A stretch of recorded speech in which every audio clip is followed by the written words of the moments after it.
They told me I could not come to my own daughter's wedding, my Sarah, the baby I held in my arms 53 years ago, the little girl who used to braid my hair while sitting on my lap, singing made-up songs about princesses and dragons, the woman who now looks at me with eyes full of something I cannot quite name, pity maybe, or worse, embarrassment. She called me 3 weeks before the ceremony, her voice tight and controlled, the way you speak to someone you are trying not to hurt, but will hurt anyway. I was sitting in my living room when the phone rang, the afternoon sun streaming through the window and landing on the photographs scattered across my coffee table. Pictures of Sarah at every age, baby Sarah with her toothless grin, 5-year-old Sarah missing her front teeth, teenage Sarah rolling her eyes at the camera, college Sarah with her arms around her roommates, and then the most recent ones, Sarah and Michael looking happy and in love, their whole lives stretching out before them like an endless road full of possibility. "Mom," she said when I answered, and I knew before the words even formed. I have heard that tone before. It is the tone people use when they are about to take something away from you but want to pretend they are doing you a favor. It is the tone the doctor used when he told me about the Alzheimer's. It is the tone my sister used when she suggested I should not drive anymore. It is the tone that says we love you, but we have decided what is best for you without asking what you want. "I think it would be better if you did not come to the wedding," Sarah continued, and the words landed like stones in my stomach, heavy and cold and impossible to digest. "Better for who?" I wanted to scream, but the words stuck in my throat like dry bread, like trying to swallow something that will not go down no matter how hard you try. "Better for you," she continued, her voice cracking just enough to let me know this was killing her too, but not enough to stop her. "You have been getting confused lately. Last month at dinner you called me Jennifer 3 times. You asked Dad when he was coming home and he has been gone for 7 years, Mom. 7 years. And I know you know that. I know you remember when we are having a good day. But what if the wedding is a bad day? What if you have an episode in front of everyone? The guests will not understand. Michael's family does not know about your condition, and I cannot have you there asking the same questions over and over, calling people by the wrong names, maybe wandering off or getting upset or having one of your episodes where you forget where you are. I cannot risk it, Mom.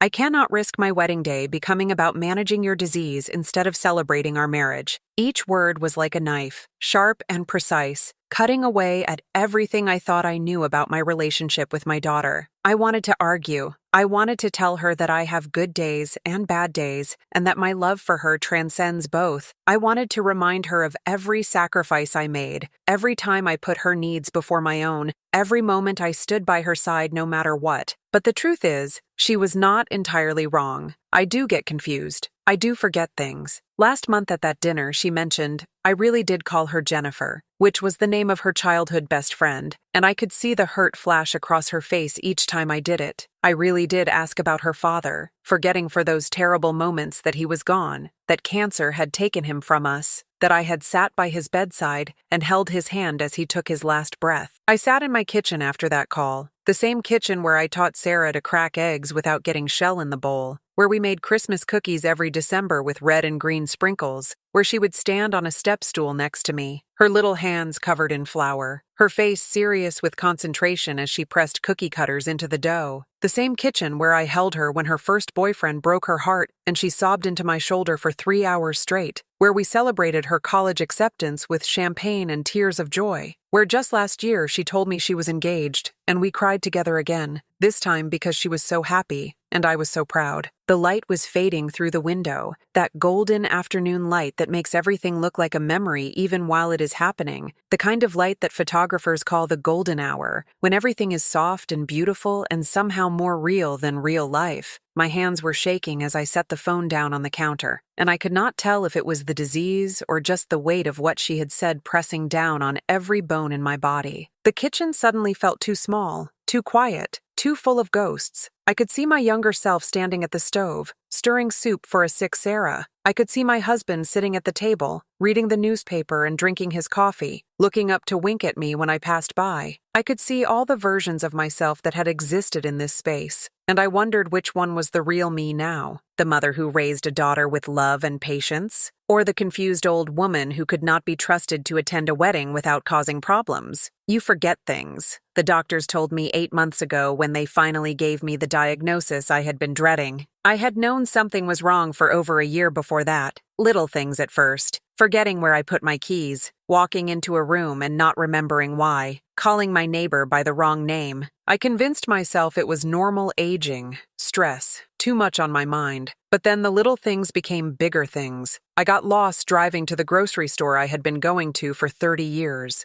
I could not remember if I had taken my medication or not, so I started taking it twice, then realized I was doing that and stopped taking it at all because I was afraid of overdosing. I forgot my best friend's birthday, something I had never done in 40 years of friendship. And one morning I woke up and could not remember what year it was. I thought it was 1985. I got dressed for a job I had not had in decades. It took me 20 minutes to realize that everything was wrong, that the world had moved on without me, that I had somehow lost 40 years in the space between sleeping and waking. Alzheimer's, the doctor said. Early stage but progressive. You will have good days and bad days. The bad days will increase. Your memory will slip away like water through your fingers, and there is nothing we can do to stop it. We can slow it down, maybe, with medication and cognitive therapy and staying active and engaged, but we cannot stop it. Eventually, you will forget the people you love. You will forget your own name. You will forget how to do basic tasks like brushing your teeth or getting dressed. You will need full-time care. You should start making arrangements now, while you still can. Get your affairs in order. Make decisions about your care before you are no longer capable of making decisions. Tell your family. Let them help you. But here is what they do not tell you about this disease, what no doctor or pamphlet or support group ever mentions. They do not tell you that the worst part is not forgetting. The worst part is remembering that you are forgetting. The worst part is being trapped inside a mind that is betraying you, watching yourself deteriorate, knowing that every day you wake up, you are less than you were the day before. The worst part is seeing the fear in other people's eyes when you make a mistake, when you call them by the wrong name or tell the same story you told 5 minutes ago. The worst part is watching the people you love pull away from you like you are already a ghost, like you have already died, even though you are standing right there in front of them, your heart still beating, your love for them still fierce and real and overwhelming. The worst part is being treated like you are less than human, like you are a problem to be solved instead of a person to be loved. I want you to understand something before I tell you the rest of this story. I need you to know that I am not confused about what happened, not about this. Some things burn themselves into your brain so deeply that not even Alzheimer's can touch them. This is one of those things. Every detail is crystal clear in my mind, like it happened 5 minutes ago instead of 3 weeks ago. The way Sarah's voice trembled when she told me to stay away, the silence that followed, thick and suffocating, the kind of silence that screams louder than any words. The sound of my own breathing in that empty kitchen, each breath feeling like it might be my last, and what I decided to do next. If you have ever loved someone so much it physically hurt, if you have ever been pushed aside by the people who are supposed to love you back, if you have ever felt invisible in your own life, then you know exactly how I felt in that moment. You know that particular brand of pain that comes from being rejected by someone you would die for. You know what it is like to feel your heart breaking in real time, to feel the foundation of your world cracking beneath your feet. And you know why I made the choice I made. You know why I could not just accept this quietly. You know why I had to fight back. Before I tell you what I did, I need you to do something for me. I need you to subscribe to this channel right now, and I am going to tell you exactly why this matters. This is not just another story you are watching to pass the time. This is not entertainment designed to distract you from your own life. This is real life. The kind of real that most people are too scared to talk about. The kind of truth that gets pushed into corners and whispered about instead of spoken out loud. When you subscribe to this channel, you are doing something important. You are joining a family of people who understand what it means to fight for your dignity when the world tries to take it from you. You are saying that you see me, that you hear me, that my story matters, and that your story matters too. Every single week I share these moments, these truths,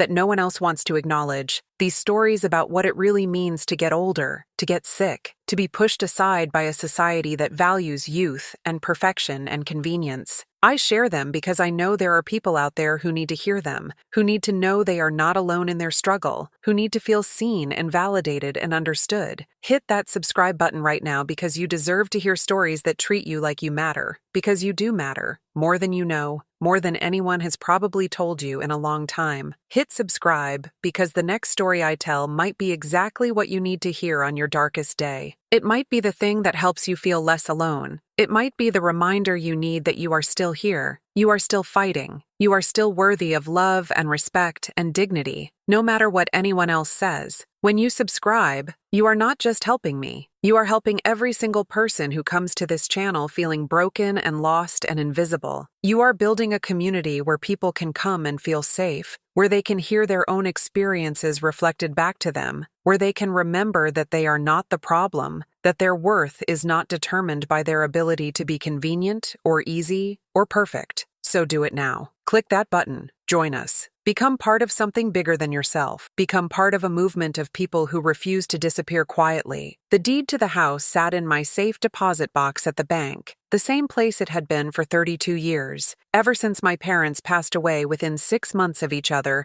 and left me everything they had. The house where Sarah was getting married was my house, my childhood home. The beautiful Victorian on Maple Street with the wraparound porch and the garden that bloomed with roses every June. The house with the turret room where I used to hide and read books as a child. The house with the creaky third step on the stairs that I learned to skip when I snuck out as a teenager. The house with the kitchen that always smelled like my mother's cooking. And the living room where my father would play piano on Sunday evenings. That house held every important memory of my life before I got married and moved away. It held birthday parties and Christmas mornings and summer afternoons when the neighborhood kids would play in the yard until the streetlights came on. It held the memory of my first kiss with Bobby Henderson on the porch swing when I was 16. It held the memory of getting ready for prom in the upstairs bathroom, my mother helping me with my hair while my father paced nervously downstairs. It held the memory of coming home from the hospital after my appendix surgery, my mother fussing over me, making sure I was comfortable. It held my entire childhood, my entire adolescence, every moment that made me who I became. When my parents died, I could not bring myself to sell it, even though I had my own house with my husband and daughter, even though it made no financial sense to keep 2 properties, even though my sister thought I was being sentimental and foolish. I kept it. I rented it out for a while to nice families who took care of it. Then when Sarah graduated college and was talking about moving back to our hometown, I had an idea. What if I gave her the house? What if I gave her this piece of our family history, this beautiful Victorian that had been in our family for 3 generations, this place where she had spent countless holidays and summer vacations with her grandparents? I suggested it casually at first, just to see how she would react. "Sarah," I said one afternoon over coffee, "what if you lived in Grandma and Grandpa's house? What if you made it yours?" Her face lit up in a way I had not seen since she was a little girl, opening presents on Christmas morning. "Really?" she asked. "You would let me live there?" "Not let you," I said. "Give it to you, as a gift. You and Michael could start your lives there. You could raise your own children in the same house where I was raised, where you spent so many happy times with your grandparents. It would stay in the family." She cried when I officially offered it to her. Real tears of joy and disbelief and gratitude. "Mom," she said, "that is too much. I cannot accept that." "You can and you will," I told her. "What am I going to do with it? I am getting older. I do not need 2 properties. I want it to go to you. I want you to have it and love it and fill it with your own memories." She hugged me so tight I could barely breathe. "Thank you," she whispered. "Thank you, thank you, thank you. This is the most incredible gift anyone has ever given me." So 6 months ago, I started the process of transferring the deed. I had my lawyer draw up the paperwork. I signed my name on all the dotted lines. I gave Sarah and Michael the keys at a family dinner, made a whole ceremony of it, everyone clapping and celebrating. I thought I was being generous. I thought I was being the kind of mother every daughter dreams of having. I thought I was giving them a head start in life, a place to build their dreams without the crushing weight of a mortgage. I thought I was securing my place in their lives forever. I thought wrong. What I actually did was give away the one piece of leverage I had left in this world. Or so I thought. Because here is what Sarah did not know. Here is what Michael definitely did not know. Here is what nobody knew except me. I never actually filed the deed transfer. The paper sat on my desk for 2 weeks, and then one morning I woke up and something told me not to do it. Not yet. Was it intuition? Was it some deep maternal instinct warning me that I might need this protection? Was it the disease making me forget to complete the paperwork? Was it God, or fate, or the universe intervening? I do not know. What I do know is that I put that deed back in my safe deposit box, and I did not tell anyone. The house was still legally mine. Every brick, every window, every inch of that garden where they were now planning to say their vows, every room they had started decorating and making their own, every plan they had made for their future in that space, all of it was still mine. They had been living there for 5 months, paying utilities, making improvements, treating it like it belonged to them, and legally, it did not. Legally, I could take it back anytime I wanted. And when Sarah called to uninvite me from the wedding, when she made it clear that I was too much of a risk, too much of an embarrassment, too broken to be part of the most important day of her life, I realized exactly what I needed to do. I spent 2 days thinking about it. 2 days of staring at that unfiled deed, running my fingers over the paper, reading and rereading the legal language that would have transferred ownership if only I had taken it to the courthouse. 2 days of remembering every moment I had lived in that house, every piece of my history that was woven into its walls, my 10th birthday party in the backyard, a princess-themed celebration with a pink cake and a crown that I wore all day long, learning to ride a bike on the sidewalk in front of the house, my father running alongside me, his hand on the seat to steady me, both of us laughing when I finally found my balance. My first kiss on the porch swing with Bobby Henderson, both of us nervous and awkward and certain we were in love. The day I brought Sarah home from the hospital, carrying her through the front door while my husband took pictures, both of us grinning like idiots because we could not believe we had created this perfect tiny human. Every Christmas morning gathering around the tree in the living room, every scraped knee cleaned in the bathroom sink, every milestone celebrated in that dining room, every moment of joy and pain and ordinary life that makes up a childhood, an adolescence, a young adulthood.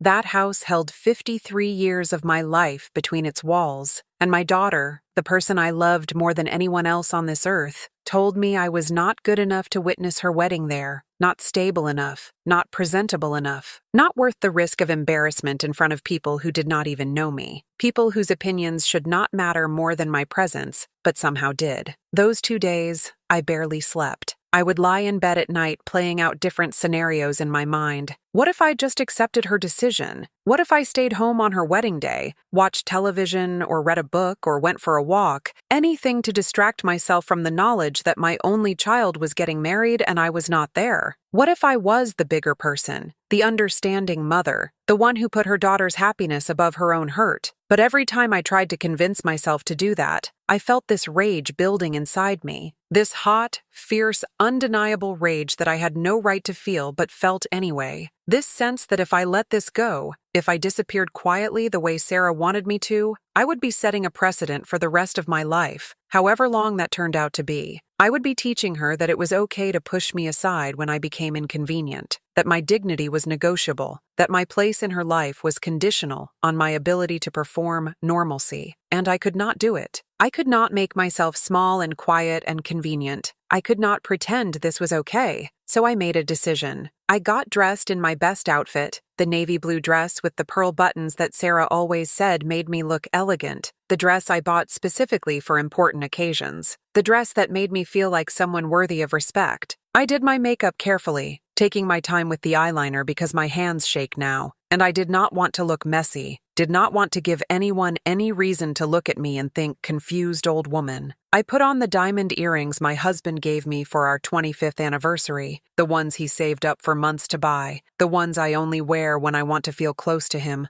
and I drove to the bank. The drive took 15 minutes through the town I had lived in my entire life. I passed the elementary school where Sarah learned to read, the park where we used to feed the ducks every Sunday afternoon, the ice cream shop where we celebrated every good report card, the library where we spent countless hours browsing books together. Every street corner held a memory. Every building was connected to some moment in our shared history. This town was not just where I lived. It was where I had built my entire life, where I had raised my daughter, where I had loved and lost and survived, and now I was driving through it on my way to potentially destroy my relationship with the only family I had left. The woman at the bank desk knew me. I had been coming to this branch for decades, longer than she had been alive probably. "Mrs. Peterson," she said with a warm smile when she saw me approaching. "What can we do for you today?" "I need to access my safe deposit box," I told her, and her smile never wavered as she led me to the vault. She made small talk as we walked, asking about Sarah, asking about the wedding, not knowing that the wedding was exactly why I was here. I smiled and nodded and gave vague answers, while my heart pounded so hard I was sure she could hear it. Inside that metal box was everything important to me. Birth certificates yellow with age, my marriage license with both our signatures, mine still neat and careful, my husband's already showing the slight tremor that would eventually be diagnosed as Parkinson's, social security cards, insurance policies, the deed to my current condo, and there, underneath everything else, the deed to my parents' house with my name still on it as the sole legal owner. I took the deed. My hands were shaking as I lifted it out of the box. I left everything else. I did not need anything else. Just this one piece of paper that proved I still had some power left in this world, that I was not completely helpless, that I could not be dismissed and discarded without consequences. Then I drove to the courthouse. Filing an eviction notice is easier than you would think. The courthouse was busy that afternoon,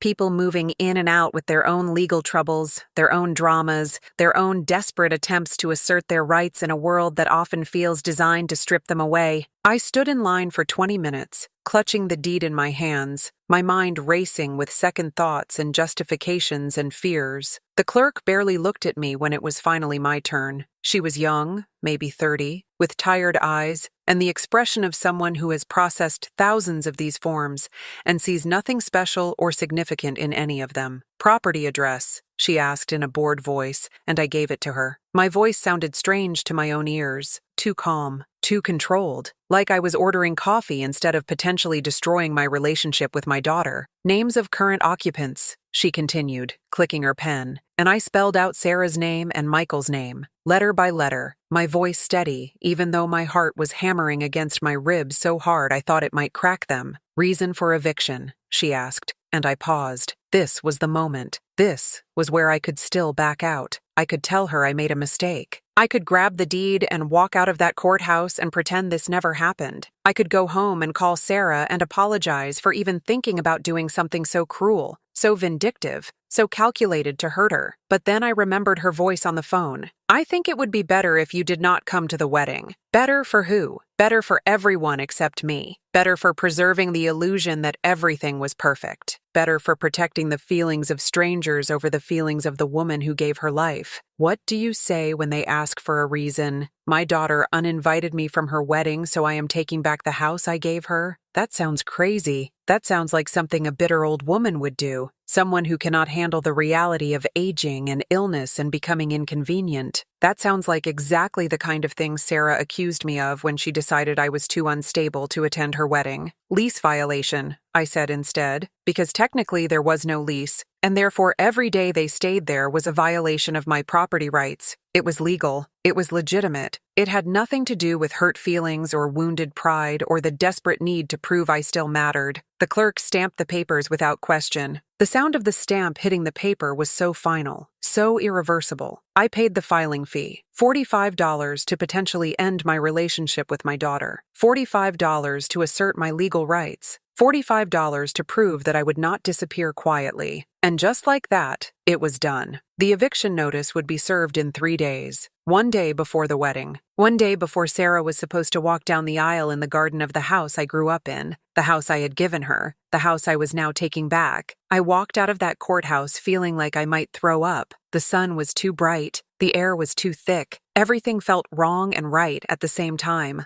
I sat in my car in the parking lot for 30 minutes before I could bring myself to drive home. I kept thinking about what I had just done, about the consequences, about the moment Sarah would receive that eviction notice and realize what her mother was capable of. Would she understand? Would she see it as the desperate act of a woman fighting for her dignity? Or would she just see it as proof that I really was too unstable, too emotional, too broken to be trusted? I did not sleep that night, or the next night. I lay in my bed, the same bed I had shared with my husband for 40 years before cancer took him, and I stared at the ceiling trying to decide if I was doing the right thing. The disease makes you doubt yourself in ways that are hard to explain. Every decision feels like it is coming from a brain you cannot quite trust anymore. What if my judgment is impaired? What if this rage I feel is just a symptom of the disease? A loss of impulse control? An inability to see the situation rationally? What if I am overreacting? What if Sarah was right to protect her special day from my confusion? What if I really would have ruined everything? But then I would remember the way she said it, the coldness in her voice, the finality, the complete lack of acknowledgement that her decision might hurt me, might devastate me, might make me feel like I was already dead and buried even though my heart was still beating, like I was already just a problem to be managed instead of a person to be loved. A person who changed her diapers and stayed up all night when she had colic. A person who taught her to walk and talk and read. A person who sacrificed everything, my career, my body, my identity, to give her the best possible life. And she could not even let me watch her get married because I might be embarrassing. And I would feel that rage again, burning hot and bright in my chest. And I knew I could not let this go. I would not disappear quietly. I would not make myself small and convenient for people who should love me unconditionally. I would not teach her that it was okay to push me aside when I became difficult. I would fight. I would assert my rights.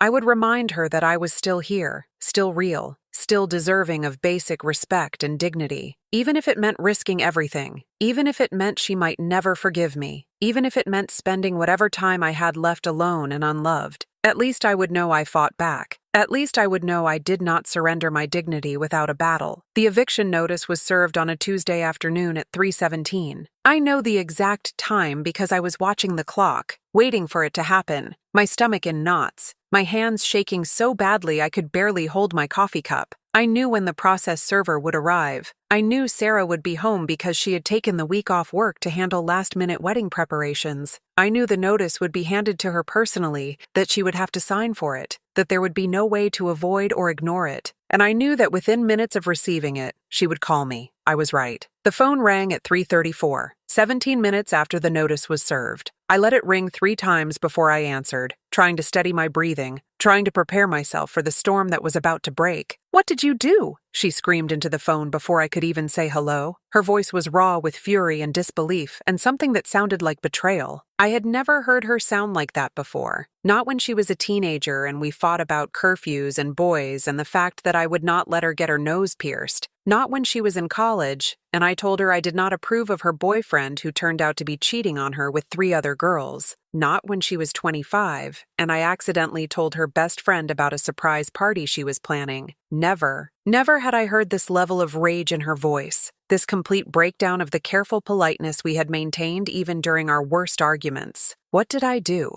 I repeated calmly, and the calmness seemed to make her even angrier. I could hear her breathing hard on the other end of the line, could picture her pacing in the living room of the house, my house, her face red and her hands clenched into fists. "You are trying to evict us!" she shouted, and her voice cracked on the word evict, like she could not quite believe she was saying it. 3 days before my wedding, Mom. 3 days. The caterers are coming tomorrow. The florist is delivering Friday morning. The rental company is setting up the chairs and tables Friday afternoon. We have 200 people coming on Saturday. 200 people who have already bought plane tickets and booked hotels and rearranged their schedules. And you are trying to kick us out of our home. What kind of mother does that? What kind of person does that? What kind of mother, I said slowly, letting each word land with its full weight, uninvites her own parent from the most important day of her life? What kind of daughter looks at the woman who gave her everything and decides she is too embarrassing, too risky, too broken to deserve a seat at her wedding? The silence on the other end of the line was so thick I could almost touch it. I could hear her breathing change, could hear the shift from pure anger to something more complicated, guilt, maybe, or recognition that I had a point, or just the realization that this was not a simple situation with a clear villain and victim. "That is different," she finally said, her voice lower now but no less angry, trembling with the effort of trying to stay in control. "That is about protecting my day. That is about making sure nothing goes wrong. That is about protecting our guests from being uncomfortable. You get confused, Mom. You forget things. You wander off. Last month at that dinner, you did not just call me Jennifer. You told the same story about your high school graduation 4 times in 20 minutes. You asked where Dad was, and when I reminded you he passed away, you looked at me like I had just told you for the first time. You started crying in the middle of the restaurant. You made a scene. And I love you. I love you so much, but I cannot risk that happening at my wedding. I cannot risk you having one of your episodes in front of Michael's family, in front of my colleagues, in front of everyone. This is not about you. This is about protecting the day Michael and I have been planning for 2 years. Not about me, I repeated, and I could hear the bitterness in my own voice, sharp as broken glass. Your wedding is not about me. Your mother being there to watch you marry the man you love is not important enough to risk a little awkwardness, a little potential embarrassment. Got it. Message received loud and clear. But you know what, Sarah? This eviction is not about you either. This is about me. This is about protecting myself. This is about asserting my rights as the legal owner of property you have been living in, rent-free for 5 months. This is about reminding you that I am not powerless, that I am not just some problem you can manage and control and keep at a comfortable distance, that I still exist, that I still matter. This is vindictive, she said, and now I could hear her crying. This is cruel, Mom.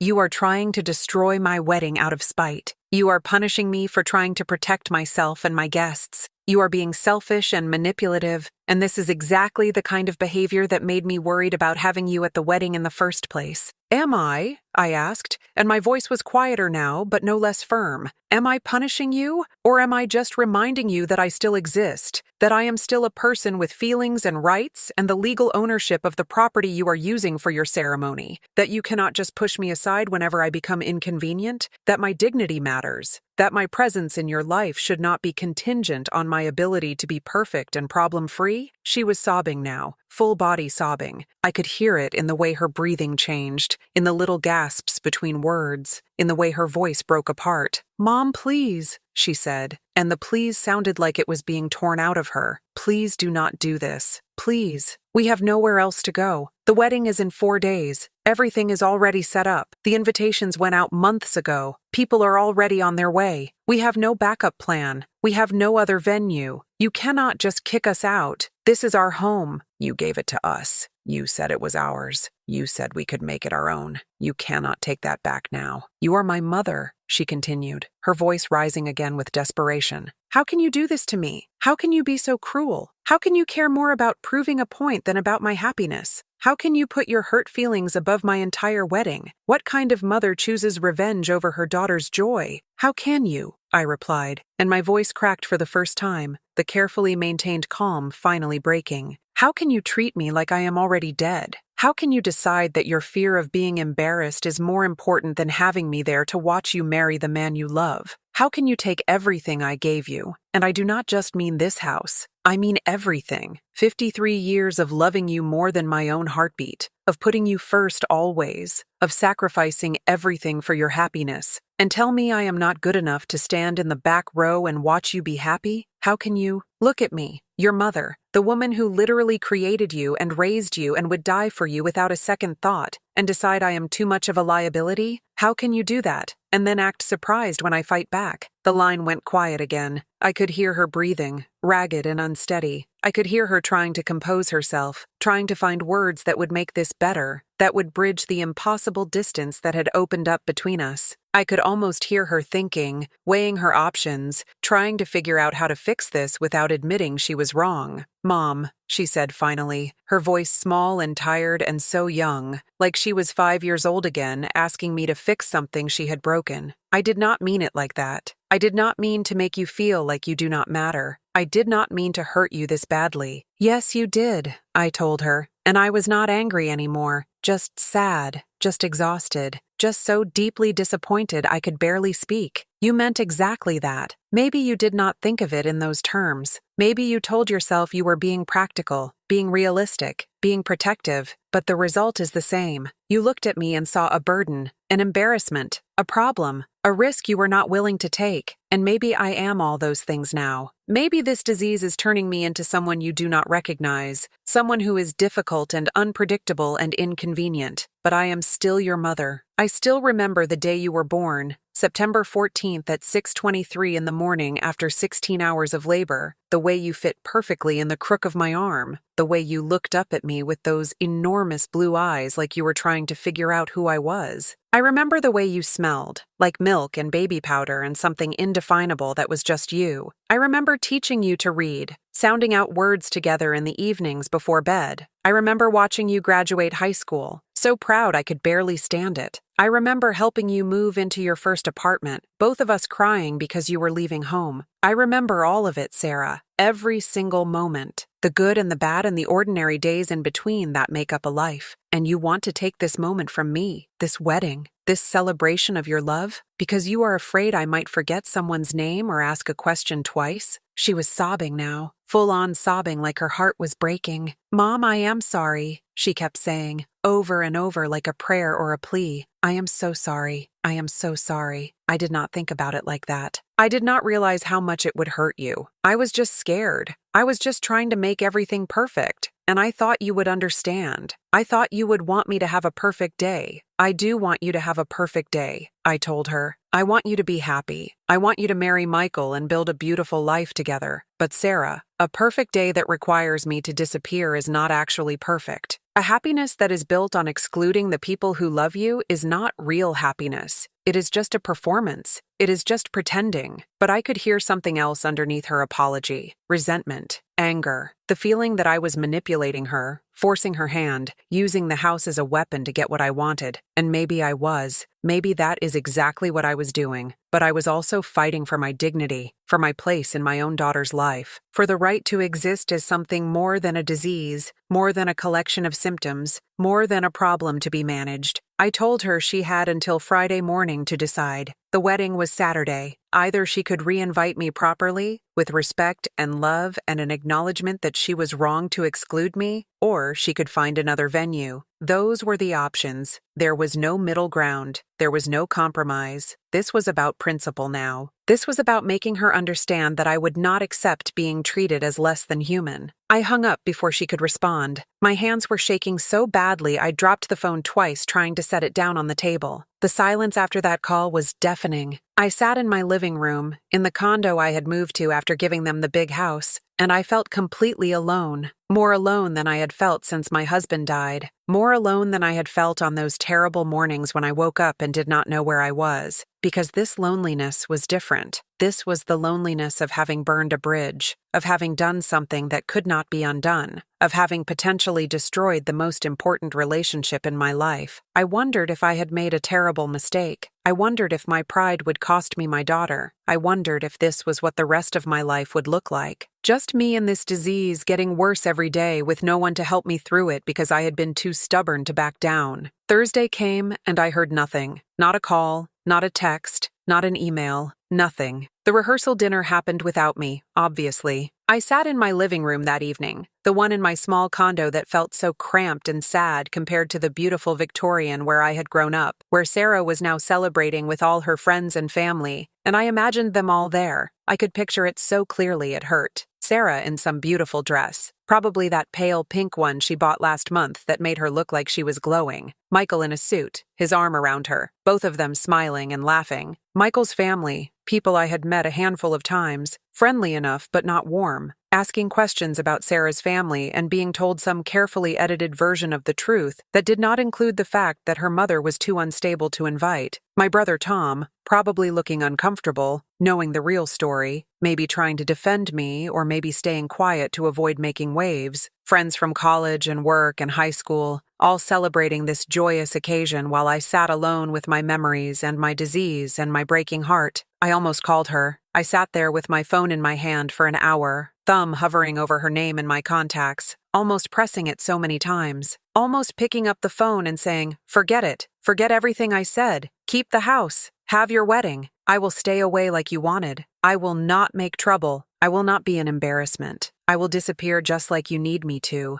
I came so close, but I did not. Because some part of me, the part that still knows who I am even when I forget other things, the part that remembers being strong and capable and unwilling to accept less than I deserved, would not let me surrender, would not let me teach my daughter that it was okay to treat me this way, would not let me give up my dignity for the sake of keeping the peace. Friday morning, my phone rang at 6:30, jerking me out of a fitful sleep filled with dreams I could not quite remember, but that left me feeling anxious and sad. It was Sarah. Her voice was hoarse when I answered, like she had been crying all night, like she had screamed herself raw. "Mom," she said, and just that one word contained everything: desperation, exhaustion, fear, a plea for mercy that she could barely articulate. "Please come to the wedding. I want you there. I need you there. I was wrong and I am so sorry. Just please, please come and I will drop the eviction and we can figure everything out after. I want you at my wedding, Mom. I cannot do this without you there. I cannot get married knowing you are sitting at home alone because I was too scared to let you be part of my day. Please." I closed my eyes when she said that, felt tears running down my cheeks, hot and fast. Tears I had been holding back for days, felt something loosening in my chest, some terrible knot that had been pulled tight for weeks, since the moment she first told me not to come, maybe even before that, maybe since the diagnosis, maybe since my husband died, maybe since the first time I forgot something important and saw the fear flash across her face. But I also felt something else underneath the relief: doubt. The disease does this to you.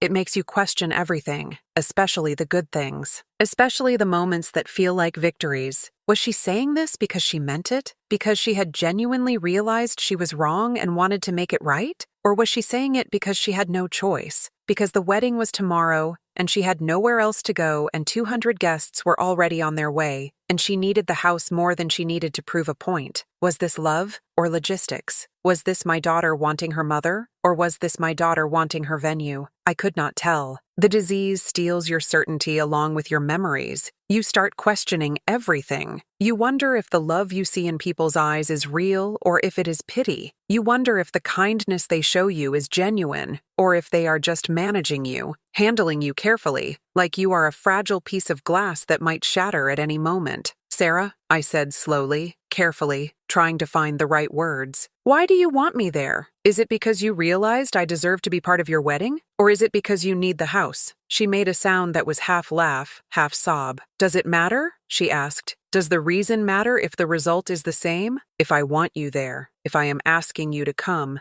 if I am admitting I was wrong, does it matter why?" "Yes," I told her, "it matters to me. Because if you are just saying this to get what you need, then nothing has changed. You are still treating me like a problem to be managed, instead of a person to be loved. You are still making decisions based on what is convenient for you, instead of what is right. And I need to know that you understand why what you did hurt me so badly. I need to know that you see me." There was a long silence. I could hear her breathing on the other end of the line, unsteady and ragged. I could picture her sitting somewhere in the house, maybe in the kitchen where I used to make her breakfast before school, maybe in her childhood bedroom where we had converted into a guest room, tears streaming down her face, trying to figure out how to answer me. "I want you there because you are my mother," she finally said, her voice breaking on the word mother. "Because even though I was scared, even though I convinced myself I was protecting my day, what I was really doing was breaking your heart, and I cannot live with that. I cannot start my marriage knowing I excluded the person who gave me life, who raised me, who loved me even when I was difficult and ungrateful and selfish. You are right. I treated you like a problem. I looked at your disease instead of looking at you. And I am so sorry, Mom. I am so sorry I made you feel like you do not matter when you matter more than almost anything in the world to me. Almost anything," I repeated softly, and there was a question in my voice. She heard it. "I know," she said quietly. "I know how that sounds, but I have to be honest with you. This wedding does matter to me. Michael matters to me. Starting our life together matters to me. And I was so focused on making sure nothing went wrong that I lost sight of what actually matters, which is having the people I love there to witness it, which is you. You matter more than a perfect day. You matter more than what Michael's family thinks. You matter more than my fear of something going wrong. I want you there because I love you, because you are my mom, because getting married without you there would feel wrong and incomplete and sad, and I do not want to start my marriage that way. I wanted to believe her. God, I wanted to believe her so badly it hurt, but I had been burned.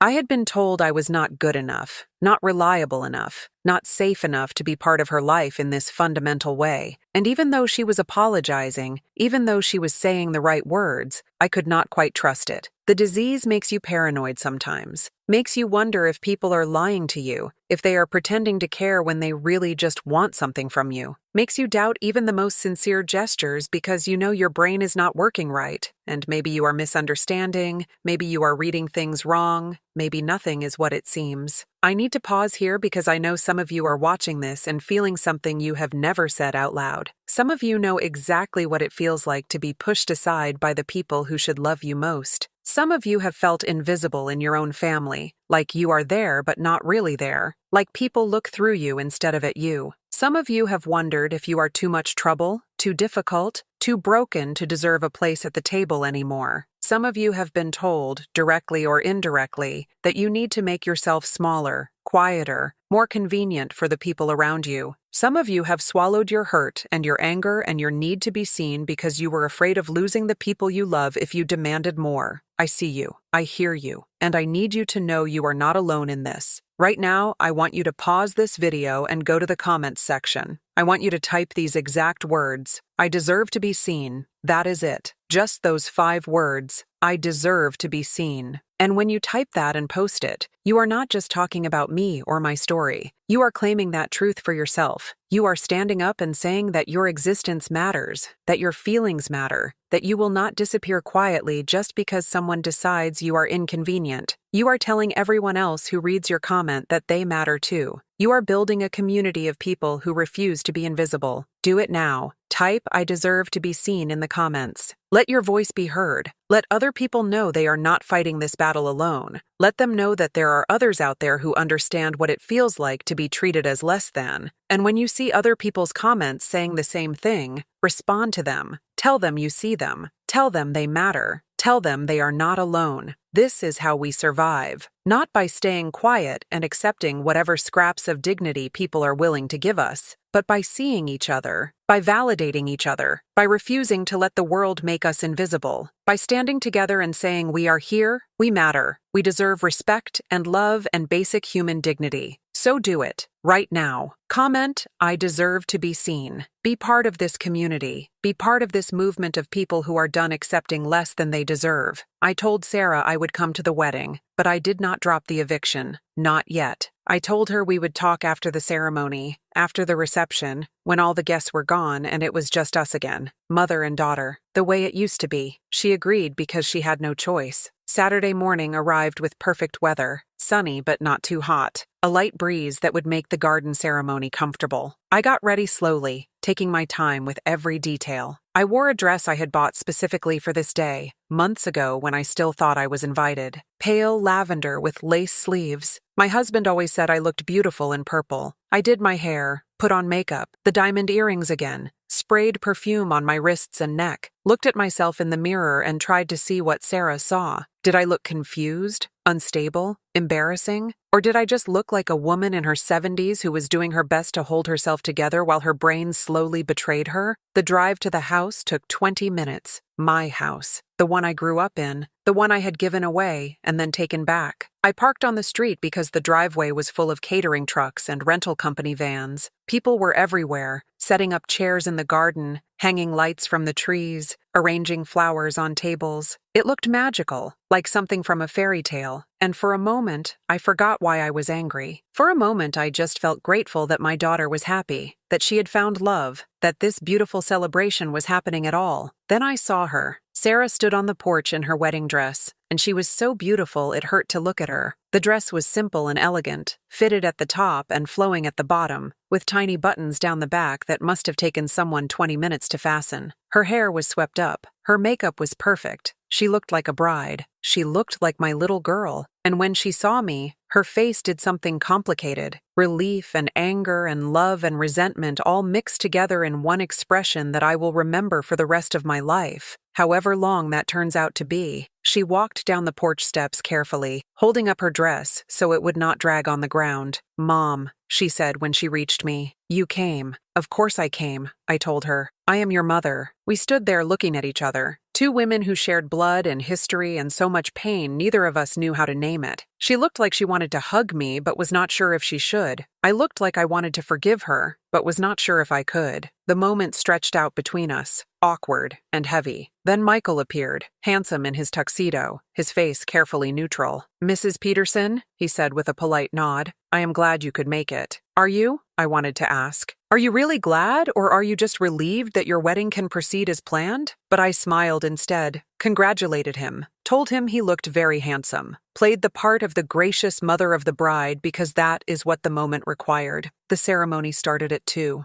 I sat in the back row, exactly where Sarah had probably imagined I would sit if she had allowed me to come in the first place. Far enough away that if I did something embarrassing, it would not disrupt the proceedings. I watched as guests filled the chairs, as the music started, as Michael took his place at the altar with his groomsmen beside him. I watched Sarah walk down the aisle on the arm of her uncle, my brother Tom, because her father was not here to do it. She had asked me months ago if it would hurt my feelings that Tom was walking her down the aisle instead of me. I told her it was fine. I told her I understood that tradition dictated a father or father figure. What I did not tell her was that it broke my heart a little, that I wished things were different, that I wished I could be the one holding her arm, steadying her, walking beside her toward her future. The officiant spoke about love and commitment, about choosing each other every day, about building a life together through good times and bad. I watched Sarah's face as she listened, saw the tears in her eyes when Michael said his vows, saw the pure joy when he slipped the ring on her finger, and despite everything, despite the hurt and the anger and the eviction notice that still hung over all of us, I felt happy for her, genuinely happy, because that is what mothers do. We love our children even when they hurt us. We want their happiness even when it comes at the cost of our own. We carry their joy and their pain as if it were our own, because in a very real sense, it is. They are pieces of us walking around in the world, making choices we cannot control, living lives we can only witness, and all we can do is love them and hope they love us back. The reception was in the backyard, under a tent strung with lights that would twinkle when evening came. I sat at a table near the back,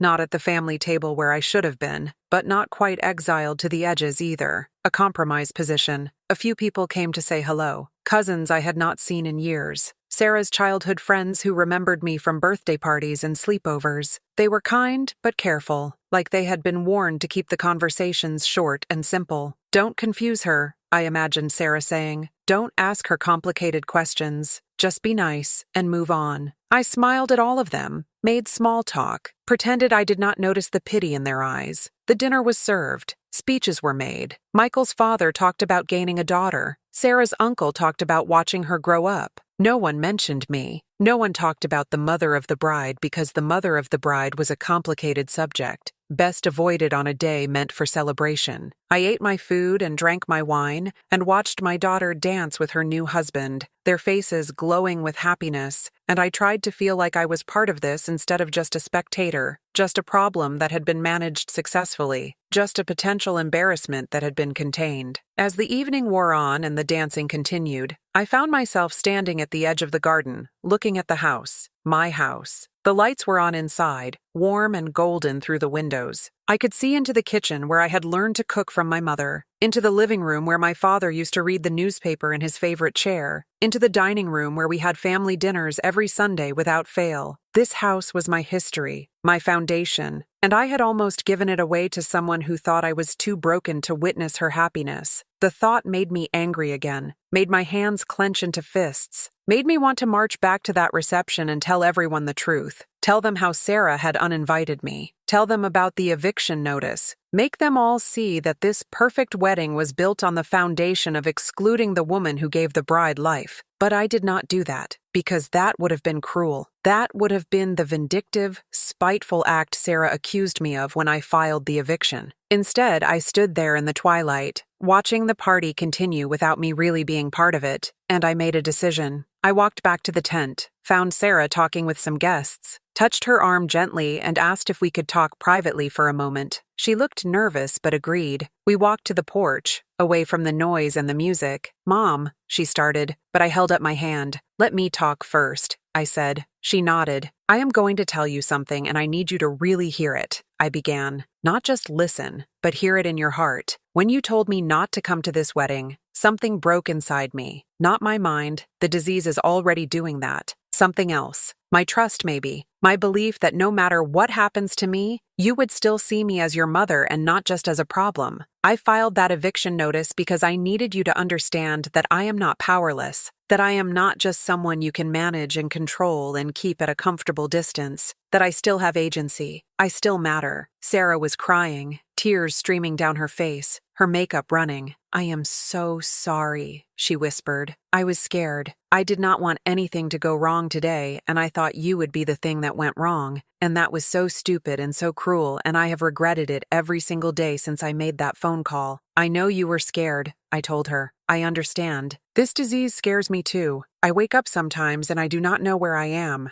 I forget conversations we had yesterday. I call people by the wrong names. It is terrifying to feel your own mind slipping away piece by piece. But Sarah, I am still here. I am still me. And I need you to fight for me, not against me. I need you to include me in your life even when it is hard, even when it is uncomfortable, even when I embarrass you in front of people who do not matter nearly as much as you think they do." She was sobbing now. "I know," she said. "I know, and I promise I will do better. I will be better. Just please do not take the house. Please let us stay. This is our home now. And here is where I tell you the part that changes everything. Here is the twist you were not expecting." I reached into my purse and pulled out the deed, the real deed, with both of our names on it now, because I had gone back to the courthouse yesterday, Friday afternoon, and I had filed a new deed, a joint deed. The house belonged to both of us now. Equal ownership. I could not be kicked out, and neither could she. We were bound together by property law and by blood and by all the complicated love that ties mothers and daughters together even when they hurt each other. "I had the eviction notice dropped this morning," I told her. "Before I came here. It is over. The house is ours, both of us, together." She looked at the paper in my hands like she could not quite process what she was seeing. "You are giving me the house," she said slowly. "After everything I did, after how awful I was, you are still giving it to me?" "Not giving," I corrected. "Sharing. Because here is what I learned through all of this. I cannot control whether you love me the way I need to be loved. I cannot force you to see me as more than my disease, but I can make sure that we stay connected, that we have something tying us together that requires us to communicate, to compromise, to stay in each other's lives. This house is that thing now. We both own it. We both have to take care of it. We both have to make decisions about it together. And maybe, if we are lucky, taking care of this house together will teach us how to take care of each other." Sarah took the deed from my hands with shaking fingers, read it carefully, looked up at me with eyes full of wonder and confusion and gratitude. "Why?" she asked simply. "Why would you do this after everything?" "Because you are my daughter," I said. "Because I love you more than I love being right. Because this disease is going to take so much from me, but I will not let it take you. I will not let my pride or your fear destroy what we have. We are going to get through this together, Sarah. The good days and the bad days.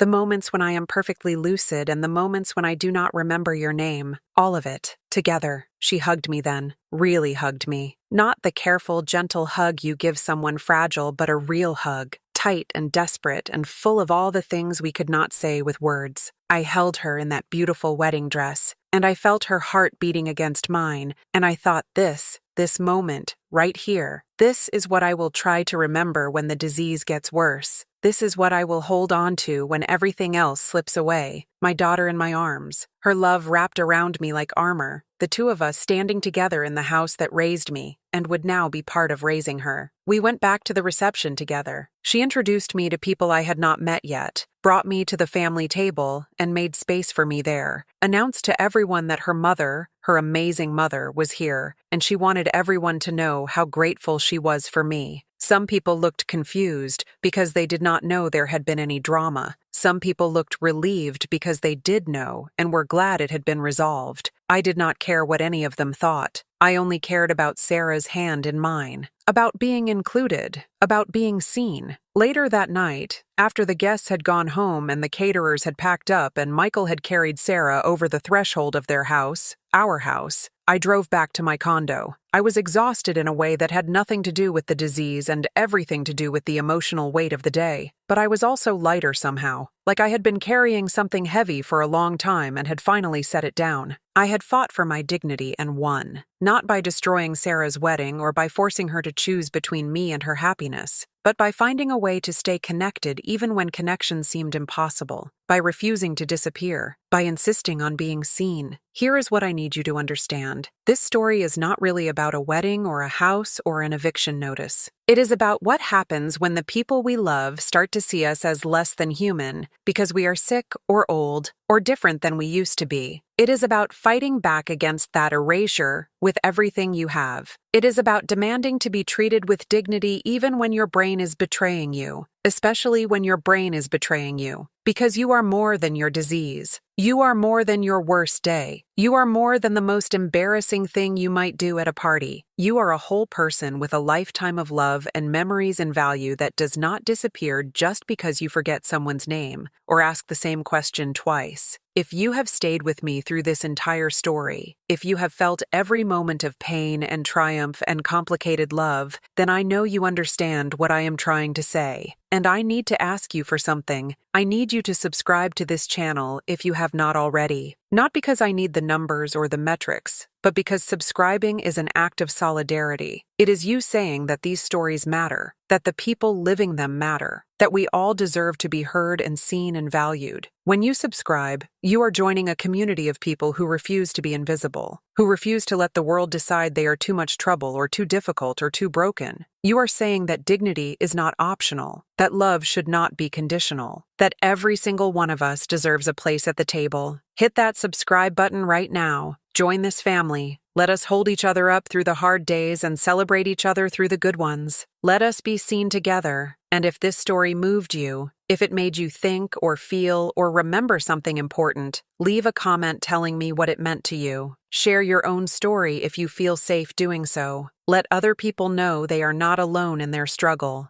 Build this community with me, because that is how we survive this. Not by hiding or by making ourselves small or by accepting the limitations other people try to put on us, but by standing together, by refusing to be erased, by demanding the love and respect we deserve. Thank you for being here. Thank you for listening. Thank you for seeing me. I see you too. And together, we are stronger than any disease, any rejection, any attempt to make us disappear. Together, we are unstoppable.